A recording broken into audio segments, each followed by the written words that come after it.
Good morning, students. Today we start session 3. The topic Computer Fundamentals. Session 3 Computer Fundamentals. In this chapter, basically we learn about the two things. First thing is the basic organization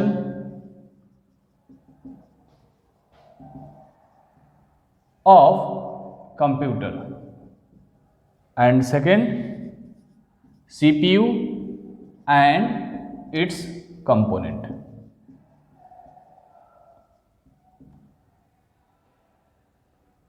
The basic organization of computer. The basic organization of computer. In this topic, we know that in previous classes we have already learned that a computer system has three important parts. First, input unit. Second, CPU या processing. Third, output unit. As the name suggested, input unit, we have already learned about that. Input unit performs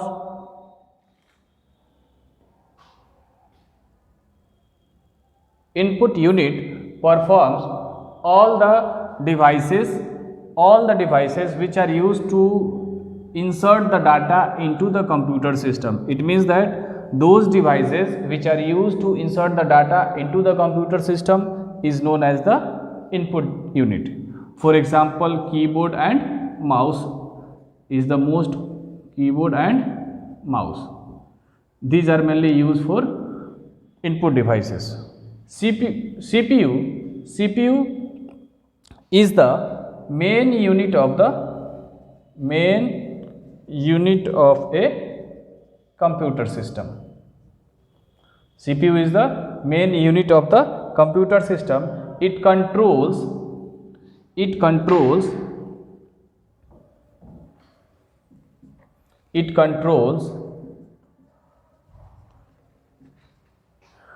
overall activity of external and internal operations. In this part, you know, the main concept is microprocessor. In CPU, the main component is microprocessor. So what is microprocessor?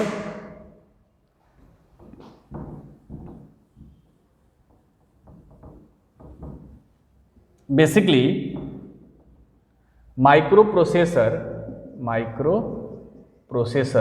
is a type of chip, microchip. It is a type of integrated circuit, that is called IC. IC means integrated circuit, which builds on a tiny piece of silicon.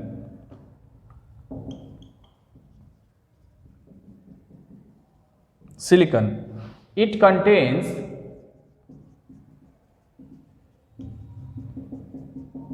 millions of transistors.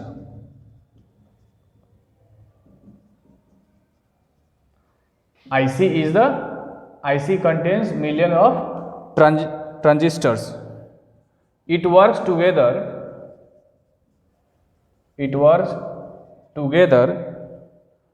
to store and manipulate data.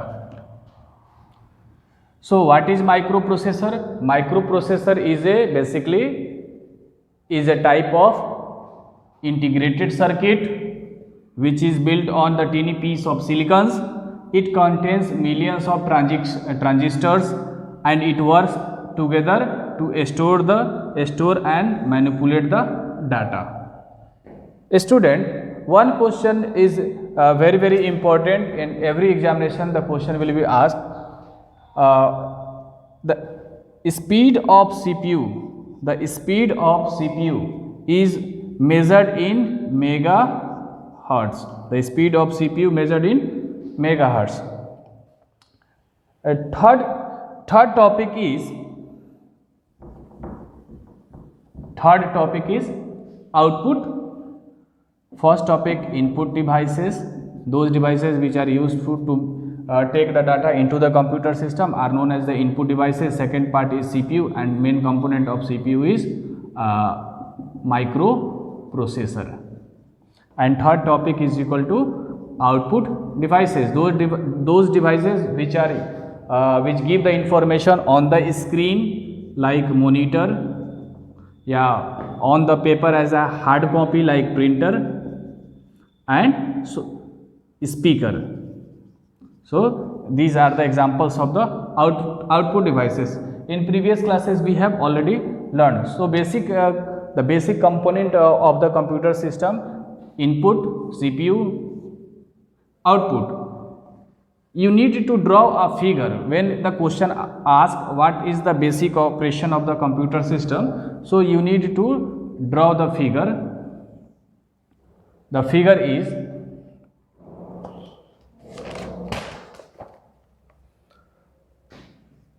CPU, input unit, data to be inserted into the CPU, and CPU consists of two parts. First part is called, CPU has control unit CU, and CU further classified into two categories: ALU arithmetic logical unit and MU memory unit, and the data is saved for permanently on the secondary storage device. So control unit directly guide to the arithmetic logical unit, and arithmetic logic directly responds to the control unit. Same the memory unit is work like that, but control unit give the instruction to save the data in only one direction is called secondary storage device. For example, hard disk drive, CD, DVD, pen drive. So these are the example of the secondary storage devices. And next, the output screen, output unit. After the processing of the data, the result give present on the screen. Now, the most important concept, the second topic is CPU and its component. Second topic, CPU, there are mainly three main component. First is called memory unit, MU. Second is called ALU, arithmetic and logical unit, and third is called control unit. So what is memory unit? Memory unit is the principal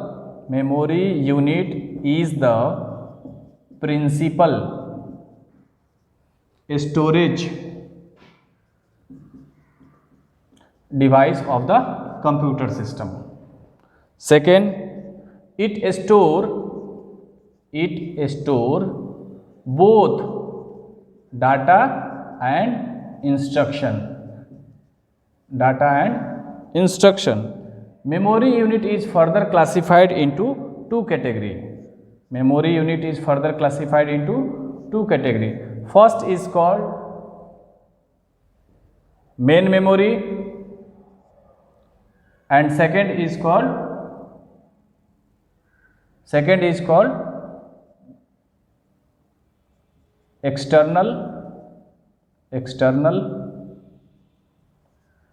external memory या auxiliary memory या secondary memory, main memory या primary memory या internal memory, all are same. So memory unit is classified into primary memory या secondary memory, internal memory या external memory. Let's discuss on the topic memory unit in details.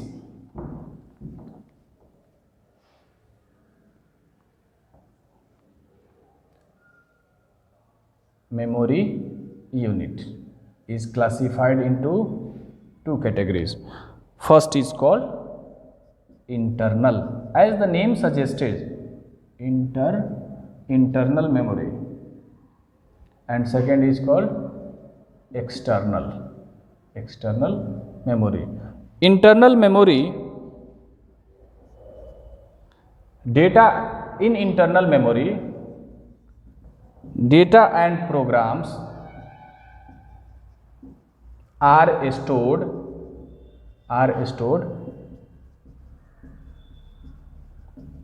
Temporarily. Main internal memory में क्या होता है, data और programmes जो होता है वो टेम्परली स्टोर होता है. When the computer shut down the data will be lost. Second, it is very fast data processing and expensive, थोड़ा महंगा होता है, expensive memory. Next, it has limited storage capacity. It means that we cannot save huge amount of data. The examples of internal memory are RAM and ROM. As you know that RAM means random access memory and ROM means read only memory. RAM is further classified into, RAM is also called the volatile memory and ROM is called non-volatile memory. RAM is called volatile memory and ROM is called non-volatile memory. In RAM, instruction are stored. In RAM, instruction are stored when the program is being executed. There are 4 types of RAM: DRAM, dynamic RAM, SRAM, SDRAM and DDR. DDR means double disk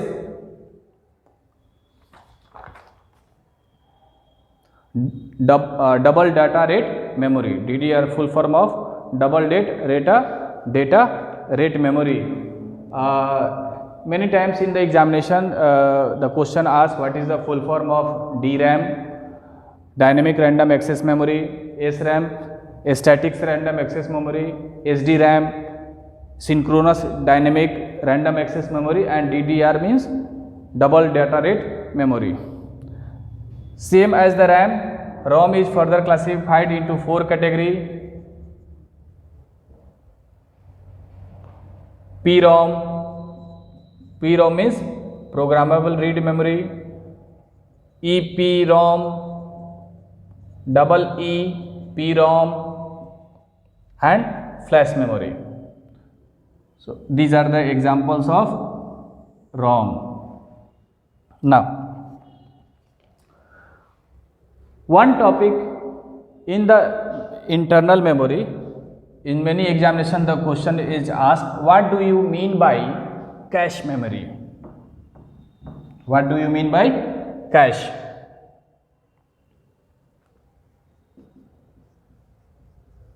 Cache memory. It pronounced like cache. It has high speed data processing memory. Instructions in this memory, instructions are stored and required when the programs runs.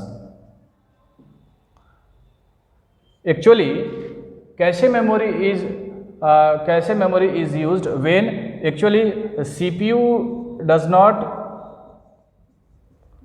use the system bus. Actually, CPU does not use the system bus for data transferring.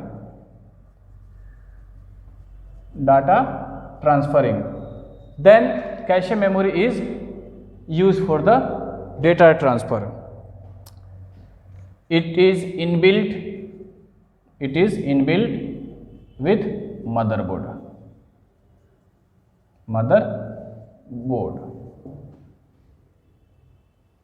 Now, come to the second type of memory, that is called the external memory.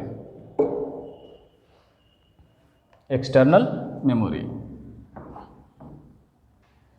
As we know that internal memory has insufficient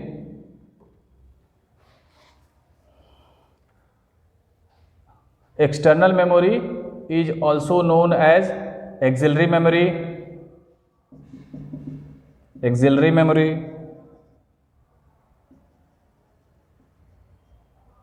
It is needed since in the internal memory has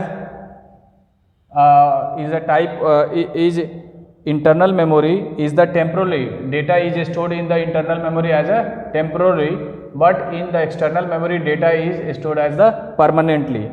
In external memory is needed since the internal memory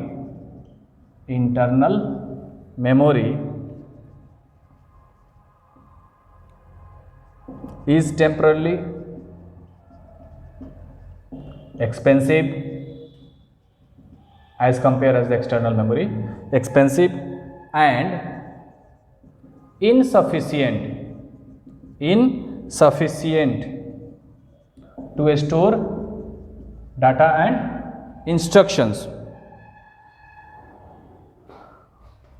Then external memory is required. For example, external memory, hard disk drive. You know that the capacity of hard disk drive is equal to 1 terabyte and 2 terabyte. But internal memory, the maximum storage capacity, for example, RAM 4 GB या 16 GB. As the compare as the RAM 4 GB and external device hard disk drive is equal to 1 terabyte. So basic these are the basic differences between internal and external memory. External memory is required since in internal memory data is temporarily located and expensive and insufficient amount of the storage capacity, then external memory is required.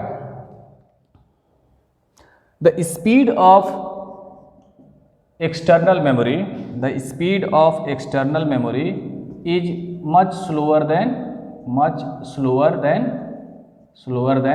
internal memory. Internal memory as the compare as the internal memory, the speed of external memory is much slow. Now,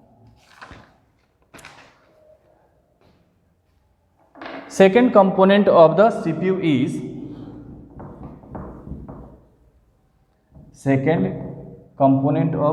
is CPU memory unit.